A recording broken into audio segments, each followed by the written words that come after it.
Hello అండి, అందరికీ hi. Welcome back to my channel. ఎలా ఉన్నారు?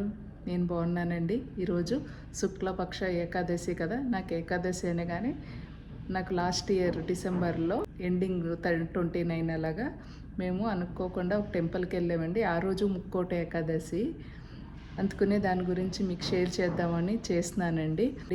పాండిచేరి నుంచి మేము ఆ టెంపుల్కి వెళ్ళామండి. దాని గురించి చెప్తున్నాను.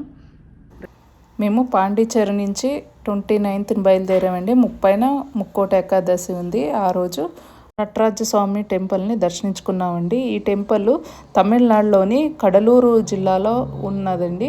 పాండిచేరికి 78 కిలోమీటర్లోనండి. దీని పల్లవ చోళ రాజుల కాలంలో ఈ ఆలయం నిర్మించారండి. ఇది నటరాజ స్వామి ఆలయంతో పాటు పక్కనే ఉన్న గోవింద స్వామిని కూడా మనం దర్శించుకోవచ్చండి. మేము ఆ రోజు గోవింద స్వామిని దర్శించుకున్నామండి. 2 సార్లు వెళ్ళి వచ్చామండి. అసలు చాలా బాగా అనిపించింది. ఈ ఆలయం గొప్ప వాస్తు ఖగోళ శాస్త్ర విజ్ఞానికి నిలయం అండి. గర్భగుడిలో అండి ఎప్పుడూ ఒక చిన్న తెర ఉంటుంది. స్వామివారిని పూజ సమయంలో ఆ తెర తొలగిస్తారండి. అక్కడ శివపార్వతులు నిరంకర రూపంలో ఉన్నారని భక్తుల నమ్మకం అండి. అక్కడ కేవలం బంగారు బిల్వ పత్రాలతో మాల చేసింది మాత్రమే కనిపిస్తుంది. అది ప్రత్యేకమైన పూజ సమయంలోనే చూపిస్తారంట. అన్ని శివాలయాల్లో శివుణ్ణి లింగాన్ని రూపంలో పూజిస్తే, కానీ ఇక్కడ మాత్రం శివుడు నటరాజ రూపంలో దర్శిస్తాడని, ఇక్కడ ఈశ్వరుడు ఆనంద తాండం చేస్తున్నట్లుగా ఉంటుంది. ఈ క్షేత్రంలో పంచభూతాల ఆకాశానికి ప్రతిగా నిలుస్తుంది. ఈ గుడండి మానవ శరీరంకి పోలి ఉంటుందంట. 9 ద్వారాలు మానవ శరీరంలో 9 రంధ్రాలుగానంట. మళ్ళీ గర్భగుడి పైకప్పున అమర్చారండి 21,600 బంగారు రేకులంట. అవి మనిషి రోజు చేసే సగటు శ్వాసలో మనం తీసుకునే సంఖ్య ఎలా అంత ఉంటుందంట అక్కడ. వీటికి అమర్చిన 72,000 బంగారు మేకులు శరీరంలో నాడి వ్యవస్థను ప్రతిబింబిస్తాయంటండి. ఇక్కడ కనిపిస్తుంది చూడండి, అది 1000 స్తంభాలంటండి. మళ్ళీ గర్భగుడి పైకప్పు కొద్దిగా వంగి ఉంటుందంటండి. మనిషికి గుండెకు ప్రతీక అంట. ఇంకోండి ఇక్కడ మనకు కనిపిస్తుంది తాండవం చేస్తున్న నటరాజ స్వామి.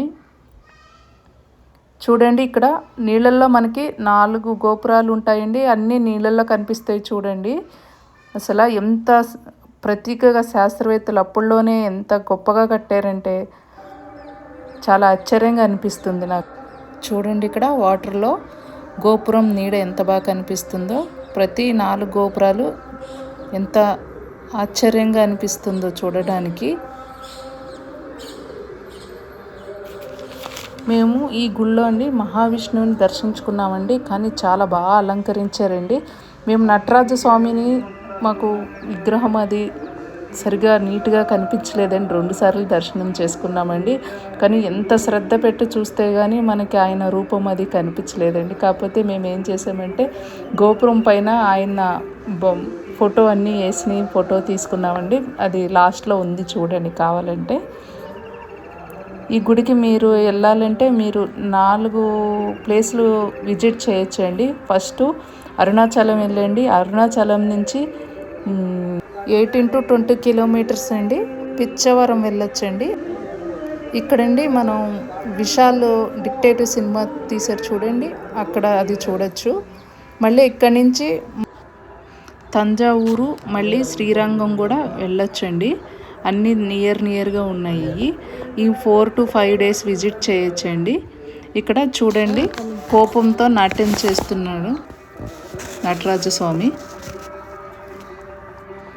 తమిళనాడులో ప్రత్యేకత ఏంటంటే ప్రతి టెంపుల్కి 4 గోపురాలు ఉంటాయండి కంపల్సరీ. మదురై కానీ అరుణాచలం కానీ ఇక్కడ చిదంబరం కానీ అన్ని చోట్ల నేను చూసిన ప్లేస్లో మొత్తం 4 గోపురాలు ఉంటాయండి. మనం ఈ టెంపుల్ నుంచి వెనక్కి తిరిగి వెళ్ళేటప్పుడు గోపురం మన వెనకే వస్తున్నట్లు అనిపిస్తుందండి. మేము ఈ గుడికి 250 మీటర్స్లోనే హోటల్ తీసుకున్నామండి. ఎర్లీ మార్నింగ్ దర్శనం చేసుకోవటం వల్ల ఈజీ అయ్యింది.